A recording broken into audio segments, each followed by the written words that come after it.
जय हिंद।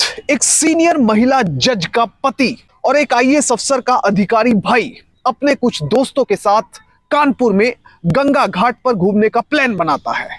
अब वहां पर जाने का जो दिन निश्चित किया जाता है, उस दिन तय समय और तय दिन पर वो अपने दोस्तों के साथ कार में बैठकर वहां पहुंच भी जाता है। अब वहां पर जब वो गंगा नदी के अंदर उतरता है अपने दोस्तों के साथ, तभी अचानक से सेल्फी लेने का मूड बन जाता है और फिर जो होता है उसे देखकर और सुनकर सभी के पैरों तले जमीन निकल जाती है। अचानक कुछ ऐसा होता है कि जज साहिबा के पति का पैर फिसलता है और वो नदी में गिर जाते हैं। उनको बचाने की कोशिशें भी होती हैं, पर वो सब कोशिशें नाकाम और उसके बाद जज साहिबा के पति की मौत हो जाती है। इस पूरी घटना पर कई लोगों ने कई तरह के सवाल उठाए। इस केस के बारे में बात करेंगे, पर सबसे पहले आपसे अपील कि आप बड़ी संख्या में हमारी वीडियोस को देख रहे हैं पर चैनल सब्सक्राइब नहीं कर रहे। अगर आप इस वीडियो को देख रहे हैं तो फौरन चैनल को सब्सक्राइब कीजिए, बेल नोटिफिकेशन ऑन कीजिए, वीडियो को ज्यादा से ज्यादा शेयर करें और इसके साथ ही अपना कमेंट देना ना भूलें। इस पूरे केस की सच्चाई अगर आप जानना चाहते हैं तो वीडियो को बिल्कुल आखिर तक देखें, स्किप कतई ना करें। अब ये पूरा केस समझने के लिए आपको चलना पड़ेगा उत्तर प्रदेश के कानपुर के थाना बिल्हौर के नाना मऊ घाट पर, जहां पर जाने के लिए तीन दोस्त लगातार प्लानिंग कर रहे थे। अब इन तीन दोस्तों का नाम था आदित्य वर्धन सिंह, दूसरे का नाम था योगेश मिश्रा और तीसरे का नाम था प्रदीप तिवारी, जो काफी घनिष्ठ मित्र थे। अब इनमें जो आदित्य वर्धन था वो स्वभाव से काफी धार्मिक था। वो काफी समय से चाह रहा था कि गंगा नदी में अगर्य दिया जाए और उसके लिए वो अपने दोस्तों के साथ प्लानिंग भी कर रहा था, पर दिन निश्चित नहीं हो पा रहा था। कभी किसी को छुट्टी नहीं मिल रही थी, कभी किसी को समय नहीं मिल पा रहा था। पर फिर फाइनली दिन निश्चित होता है 31 अगस्त का और सुबह सुबह के समय ये लोग कानपुर में नाना मऊ घाट पर जाने के लिए प्लान करते हैं। अब कार से तीनों दोस्त आदित्य, योगेश और प्रदीप निकल पड़ते हैं और तय समय पर नाना मऊ घाट पर पहुंच जाते हैं। अब वहां पर जब पहुंचते हैं तो एक दूसरे के साथ हंसी ठिठोली चल रही थी और आपस में बातें कर रहे थे कि फाइनली काफी समय के बाद आखिर हमें समय भी मिला और हम गंगा जी के दर्शन करने, वहां पर स्नान करने के लिए पहुंच भी गए। अब थोड़ी देर बाद क्या होता है, दरअसल आदित्य उर्फ गौरव, योगेश मिश्रा और प्रदीप तिवारी कथित तौर पर गंगा जी में स्नान के लिए उतरते हैं। अब एक रस्सा, बड़ा रस्सा वहां पर लगाया गया था जहां तक सभी लोगों को एंट्री दी गई थी, यानी कि वहां तक जाकर आप स्नान कर सकते हैं और फिर वापस आ सकते हैं। अब ये तीनों दोस्त उस रस्सी तक पहुंचे, पर अचानक से होता क्या है कि जो आदित्य हैं वो कथित तौर पर उस रस्सी को क्रॉस करके आगे जाने की कोशिश करने लगते हैं। तभी वहां पर मौजूद कुछ लोगों के द्वारा उन्हें समझाया जाता है कि सर आगे ना जाइए, आगे खतरा है, क्योंकि जो नदी है वो गहरी है और उसमें डूबने का बहुत बड़ा खतरा है। पहले भी कई लोगों के साथ घटनाएं हो चुकी हैं। अब इस बीच में योगेश मिश्रा बोलता है कि ये पदसिया गांव के रहने वाले हैं। अब जैसे ही पदसिया गांव का जिक्र आता है तो वहां पर खड़े लोग चुप हो जाते हैं, क्योंकि पदसिया गांव वहां पर नजदीकी गांव है, काफी फेमस है। तो उन्हें भी लगा कि शायद ये फेमिलियर होंगे, गंगा जी की जो डेप्थ है, जो वहां पर गहराई है, उसको ये जानते होंगे। अब इसके बाद उन लोगों ने भी इधर उधर अपने काम करने शुरू कर दिए। अब जो दूसरी चीज थी वो ये थी कि जो आदित्य वर्धन थे उन्हें तैरना भी आता था। इसके लिए सभी के सभी पूरी तरह से टेंशन फ्री थे। अब आदित्य रस्सी को पार करके दूसरी तरफ जाने लगते हैं।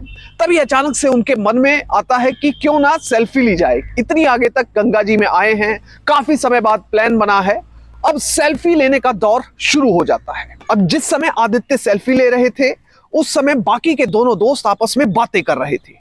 सेल्फी लेते लेते अचानक से कुछ ऐसा होता है कि आदित्य का मुंह खुलता है और वो कुछ कहना चाहते हैं, पर वो कुछ कह नहीं पाते और वो अचानक से नदी में नीचे की तरफ डूबने लगते हैं।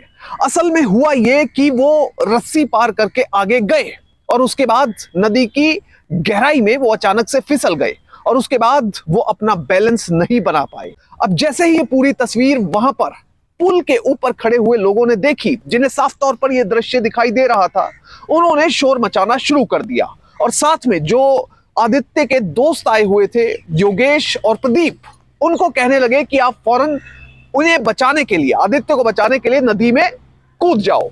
अब सच्चाई ये थी कि आदित्य को तो नदी में तैरना आता था, पर उनके दोस्तों को नदी में तैरना बिल्कुल नहीं आता था।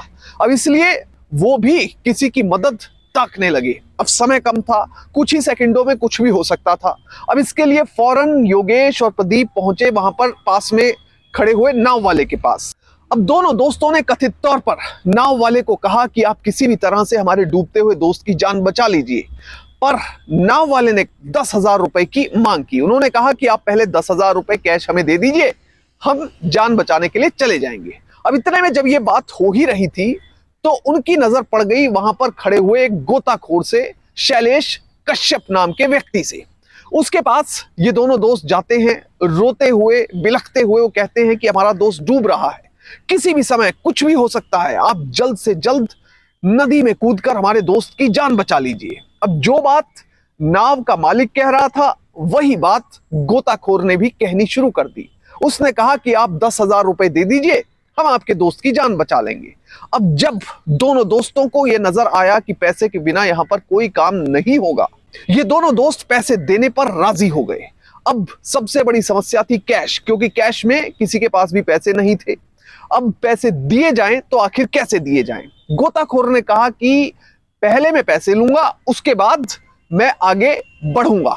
अब उसके बाद होता यह है कि फाइनली सेटल ये होता है कि पास में एक दुकान वाला था, उसके ऑनलाइन खाते में, उसके स्कैनर में पैसे ट्रांसफर करने को लेकर बात हुई। अब फौरन दोनों दोस्तों ने उसके खाते में जाकर पैसे ट्रांसफर किए और उसके बाद गोताखोर और नाव वाले एक्शन में आ गए। पर सबसे बड़ी बात यह थी कि जितनी देर में पैसे का यह ट्रांजैक्शन हुआ, उतनी देर में 30 सेकंड से 1 मिनट तक का समय बीत चुका था, और 30 सेकंड किसी भी व्यक्ति के नदी में डूबने के लिए काफी होते हैं। अब आदित्य वर्धन नदी में बिल्कुल भी कहीं भी दिखाई नहीं दे रहे थे। जो घाट पर वहां पर लोग मौजूद थे, जो पुल पर खड़े हुए थे, जो किनारे पर लोग थे, गोताखोर, नाव वाले, कोई भी अब आदित्य वर्धन को लोकेट नहीं कर पा रहा था कि वो एग्जैक्टली कहां पर है।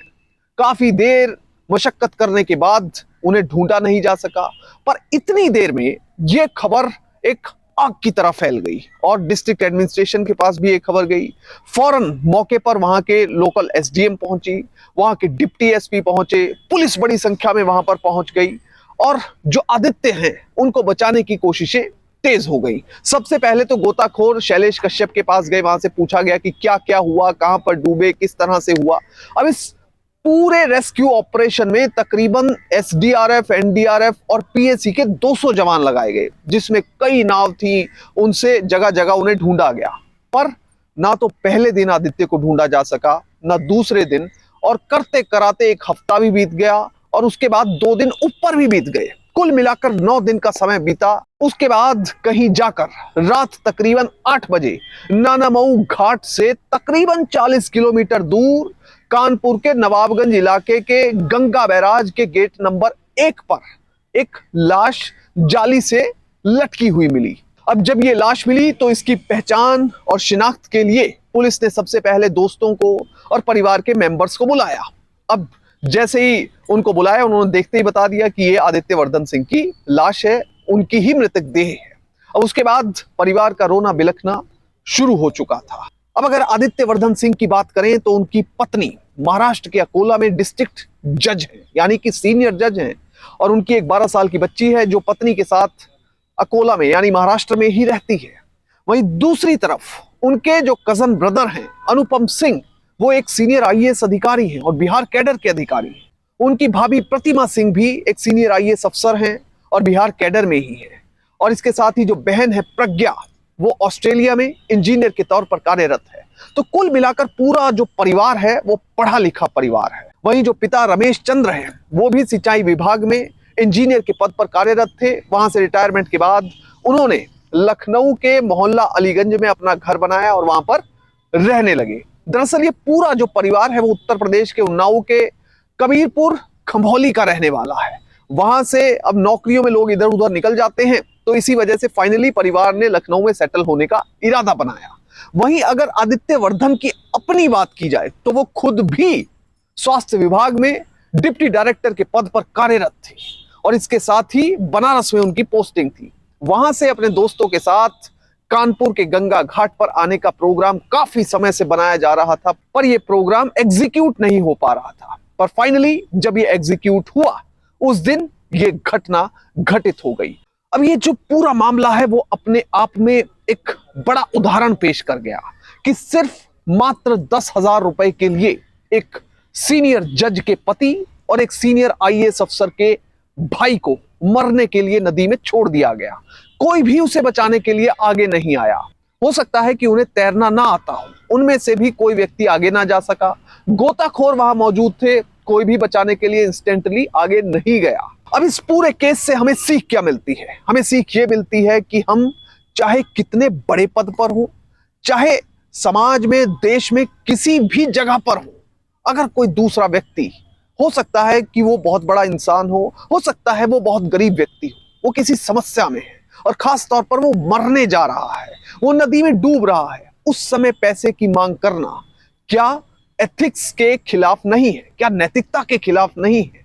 और पैसे अगर चाहिए भी हो किसी भी चीज के लिए तो बाद में मांगे जा सकते हैं, पर यहां पर एक बड़ा ही कठोर हृदय का इंसान देखने के लिए मिला। शायद अगर समय पर एक्शन होता तो आदित्य की जान बचाई जा सकती थी, पर सिर्फ 10,000 रुपए के लिए एक सीनियर जज के पति और एक सीनियर आईएएस अफसर के भाई की जान नहीं बचाई जा सकी। इस पूरे केस पर आपका क्या कहना है? कमेंट सेक्शन में आप जरूर बताइएगा। जय हिंद।